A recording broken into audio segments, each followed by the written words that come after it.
दोस्तों NHPC limited की बात करें तो आज स्टॉक में पॉजिटिव क्लोजिंग थी और बाजार में कोई खास तेजी नहीं बन पाई। वजह से स्टॉक भी अगर आप देखें तो थोड़े सीमित दायरे में ही इसने ट्रेड किया है, लेकिन काफ़ी अच्छी खरीदारी हो रही है।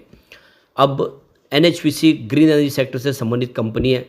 इस सरकारी कंपनी का कामकाज अगर आप देखें तो 80% हाइड्रो इलेक्ट्रिक पावर प्लांट का बिजनेस है और 20% सोलर प्रोजेक्ट है, जो इन्होंने अभी अभी शुरू किया कामकाज और काफ़ी तेज़ी से बढ़ रहा है। बहुत सारे नए इन्होंने एमओयू साइन किए। आने वाले समय इसका पोर्टफोलियो तेज़ी से बढ़ता हुआ दिखाई देगा।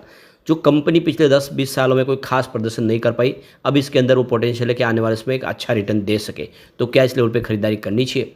दूसरी तरफ अगर हम आईएफसीआई की बात, तो यह एक सरकारी एनबीएफसी कंपनी है जो देख सकते हो कि बड़ी इंडस्ट्रीज़ को फंड प्रोवाइड करती है। जिस तरह से आईआरएफसी की बात करें, रेलवे को इंफ्रा प्रोवाइड करती है और इरेडा ग्रीन एनर्जी सेक्टर को, उसी तरह से आईएफसीआई इंडस्ट्रीज़ को फंड प्रोवाइड करती है। और पिछले दिनों काफ़ी बड़ा एनपीए हो गया था, जिस वजह से इसकी प्राइस काफ़ी नीचे है, लेकिन अब यहाँ से संभावना पॉजिटिव बनने लगी तो स्टॉक में भी दौड़ना शुरू किया है। क्या इस समय इन्वेस्टमेंट करना चाहिए? लेकिन फ्रेंड, उससे पहले अगर आप पहली बार हमारे चैनल पे आए तो चैनल को सब्सक्राइब कर दीजिए, एक बेल आइकॉन दबा दीजिए ताकि जब भी नया वीडियो बने पहला नोटिफिकेशन आपको मिले। वीडियो पसंद आए तो लाइक से जरूर कीजिए। चलो फ्रेंड्स, वीडियो स्टार्ट करते हैं। मैं हूँ आपका दोस्त एसपी दवे और हमारे अपने चैनल ऑनलाइन कमाई में आपका बहुत बहुत स्वागत है। तो सबसे पहले एनएचपीसी के कारोबार की बात कर ले तो देख सकते हो कि 105 पर क्लोजिंग थी। 0.79% की तेज़ी देखने को मिली। अब इसके पीछे वजह यह है कि बाज़ार में भी आज कोई खास तेज़ी नहीं थी। बाज़ार ने शुरुआत अच्छी की, दिन इंट्राडे में तेज़ी भी बनी, लेकिन बाज़ार की जो क्लोजिंग है वो प्रॉफिट बुकिंग की वजह से लगभग फ्लैट रही है और असर देखने को मिला।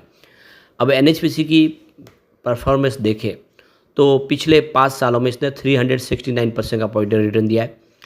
3 ईयर की बात करें तो 305% का पॉजिटिव रिटर्न दिया है। यानी 3 सालों में जो रिटर्न है वो काफ़ी ठीक रहा है। पिछले 1 साल में 109% का पॉजिटिव रिटर्न दिया है। यानी पिछले 1 साल में आपका इन्वेस्टमेंट को इसने डबल किया है।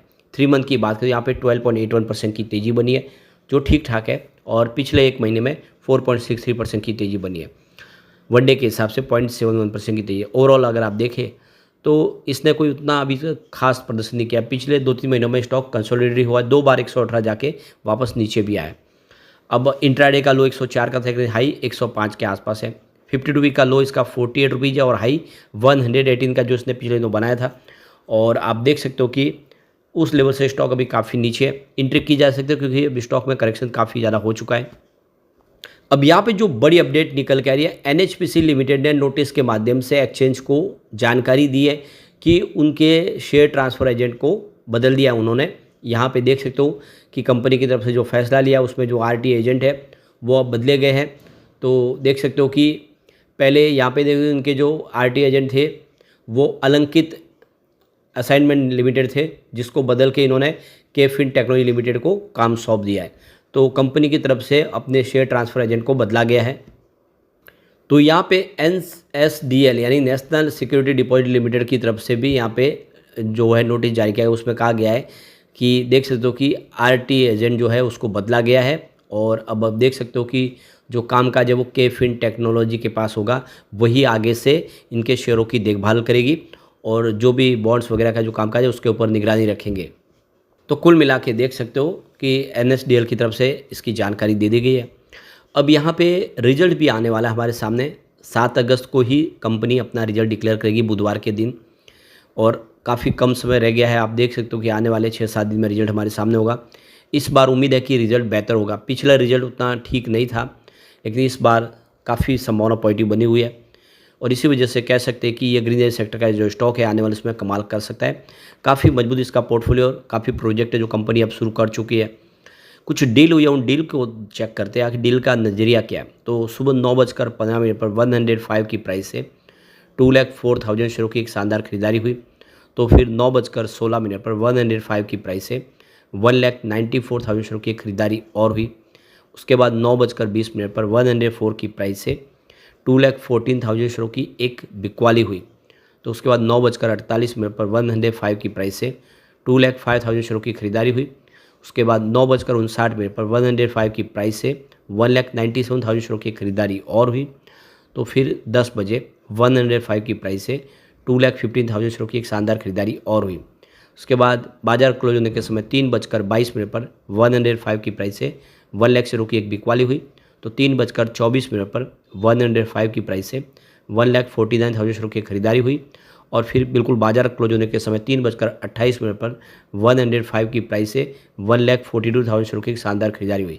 तो ये क्लियरली देख सकते हो कि काफ़ी अच्छी खरीदारी हुई है। जम के इस मौके का फ़ायदा उठाएगा बड़े फंड हाउस ने खरीदारी की है, जो इशारा है कि जल्द यहाँ पे एक शानदार तेज़ी आ सकती है। अब यहाँ पे एनालिस्टों की राय देख लेते हैं कि इसमें खरीदारी की सलाह है कि बिकवाली की। तो देखें तो फिलहाल आप देख लो कि करंट लेवल पर स्ट्रॉन्ग बाय की कॉल देने वाले 3 एनालिस्ट हैं, जो एक सप्ताह पहले भी 3 ही थे, जिसमें कोई बदलाव नहीं हुआ है। बाय की रेटिंग देने वाला यहाँ पे एक एनालिस्ट है जो लगातार बना हुआ है। होल्ड की यहाँ पे कोई रेटिंग नहीं है।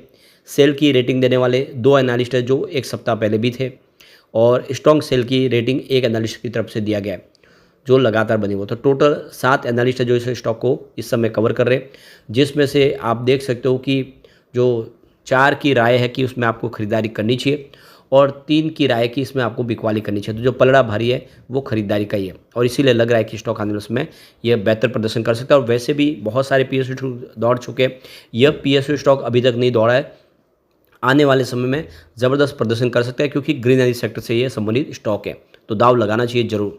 चलते हैं IFCI की तरफ। तो 83.20 पर आज क्लोजिंग थी, 0.096% की गिरावट थी NSE में, यानी यूँ कह सकते कि फ्लैट क्लोजिंग थी। लेकिन IFCI की बात करें तो BSE में यहाँ पे पॉजिटिव क्लोजिंग थी 83.141 पर, जहाँ पे 0.12% की तेज़ी थी।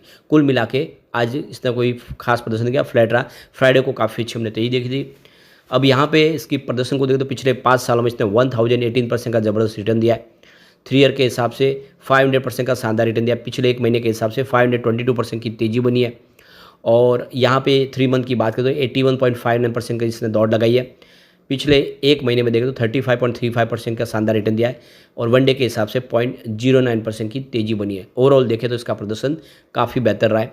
और अब यहाँ पे कंपनी अपना Q1 का रिजल्ट डिक्लेयर करने जा रही है, जिसकी डेट हमारे सामने आ चुकी है।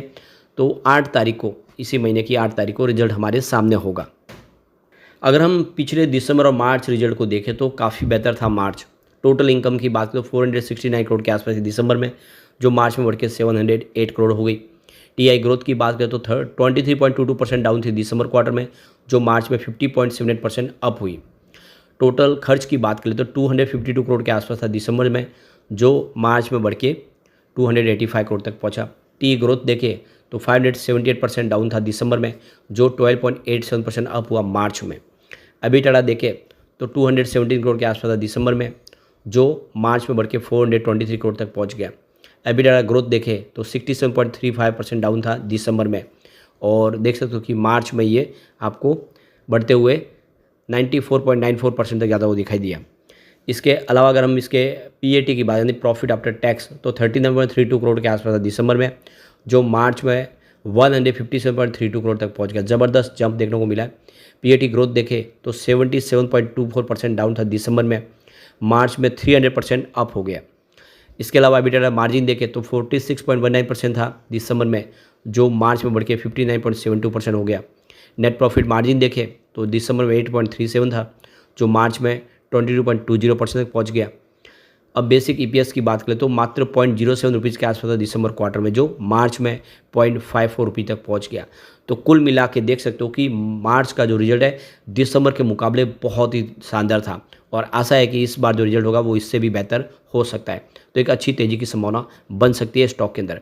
जो सबसे बड़ी बात है कि पिछले काफ़ी समय से कंपनी नॉन परफॉर्मिंग एसेट से जूझ रही थी, काफ़ी पैसा इनका बड़ी बड़ी इंडस्ट्रीज़ के अंदर फंसा था, लेकिन अब कंपनी ने NPA से निजात पाया। काफ़ी NPA कंपनी का कम हो गया है, प्रॉब्लम कम हुई है। जो कम लगातार लॉस में बनी हुई थी कंपनी, वो लॉस कवर हो रहा है, यानी अब कंपनी काफ़ी समय के बाद बड़े झंझट से बाहर निकल रही है और ऐसे में ये कंपनी कमाल कर सकती है।